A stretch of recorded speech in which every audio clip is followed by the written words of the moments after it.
मेरे प्रिय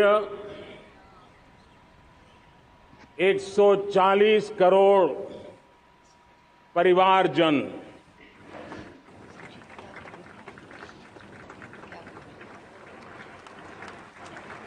दुनिया का सबसे बड़ा लोकतंत्र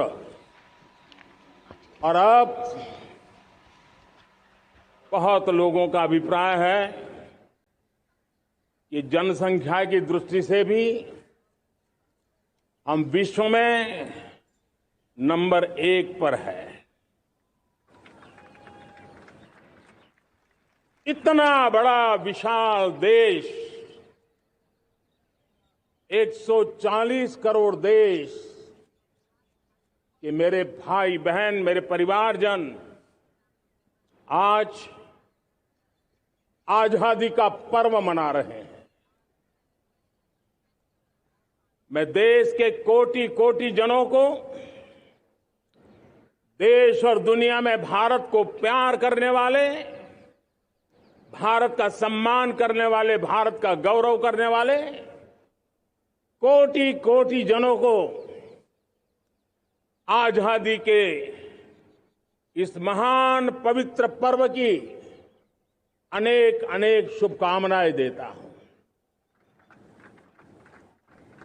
मेरे प्यारे परिवारजन,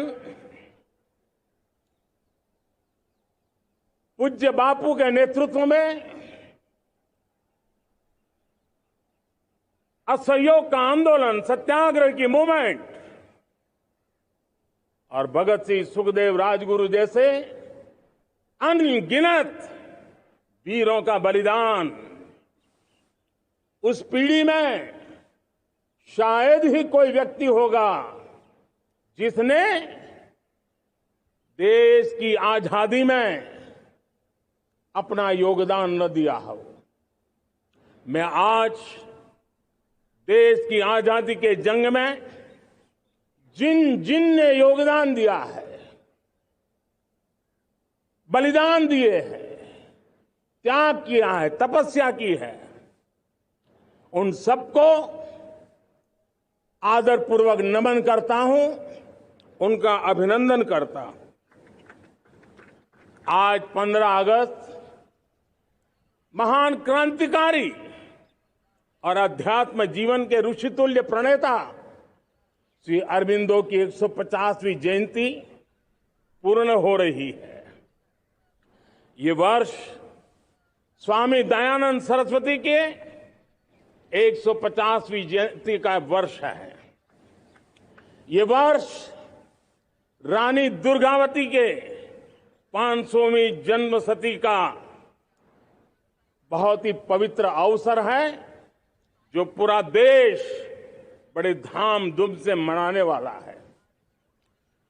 ये वर्ष मीराबाई, भक्ति योग की सिरमौर मीराबाई के 525 वर्ष का भी ये पावन पर्व है। ये बार जो 26 जनवरी हम मनाएंगे, वो हमारे गणतंत्र दिवस की 75वीं वर्षगांठ होगी।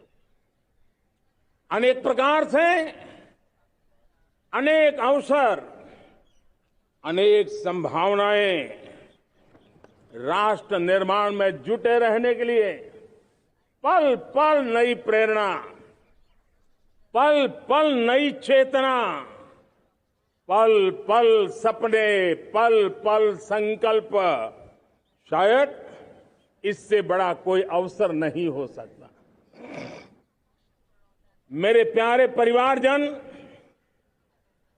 इस बार प्राकृतिक आपदा ने देश के अनेक हिस्सों में अकल्पनीय संकट पैदा किए। जिन परिवारों ने इस संकट में सहन किया है, मैं उन सभी परिवारजनों के प्रति अपनी संवेदना प्रकट करता हूं और राज्य और केंद्र सरकार मिलकर के उन सभी संकटों से जल्दी से मुक्त होकर के फिर तेज गति से आगे बढ़ेंगे, ये मैं विश्वास दिलाता हूं।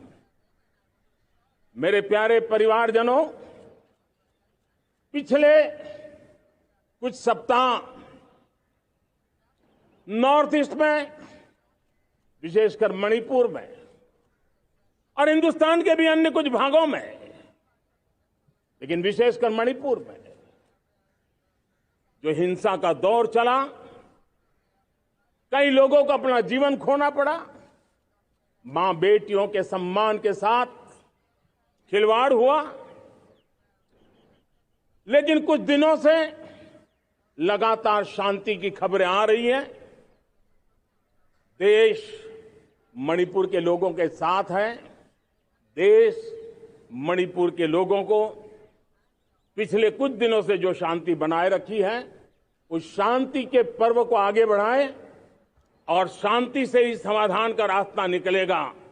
और राज्य और केंद्र सरकार मिलकर के उन समस्याओं के समाधान के लिए भरपूर प्रयास कर रही है, करती रहेगी। मेरे प्यारे परिवारजनों, जब हम इतिहास की तरफ नजर करते हैं तो इतिहास में कुछ पल ऐसे आते हैं जो अपनी अमिट छाप छोड़ करके जाते हैं और उसका प्रभाव सदियों तक रहता है।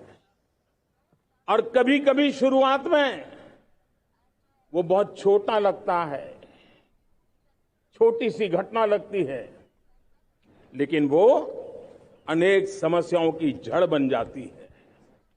हमें याद है 1000-1200 साल पहले इस देश पर आक्रमण हुआ। एक छोटे से राज्य के छोटे से राजा का पराजय हुआ, लेकिन तब पता तक नहीं था कि एक घटना भारत को 1000 साल की गुलामी में फंसा देगी। और हम गुलामी में जकड़ते गए, जो आया लूटता गया, जो जिसका मन चाहा हम पे आके सवार हो गया। कैसा विपरीत काल रहा होगा वो 1000 साल का। मेरे प्यारे परिवारजनों, घटना छोटी क्यों ना हो, लेकिन 1000 साल तक प्रभाव छोड़ के रही है। लेकिन मैं आज इस बात का जिक्र इसलिए करना चाहता हूं कि भारत के वीरों ने इस कालखंड में कोई भूभाग ऐसा नहीं था, कोई समय ऐसा नहीं था जब उन्होंने देश की आजादी के लौ को जलता न रखा हो, बलिदान की परंपरा न बनाई। मां भारती बेड़ियों से मुक्त होने के लिए उठ खड़ी हुई थी, जंजीरों को झकझोर रही थी।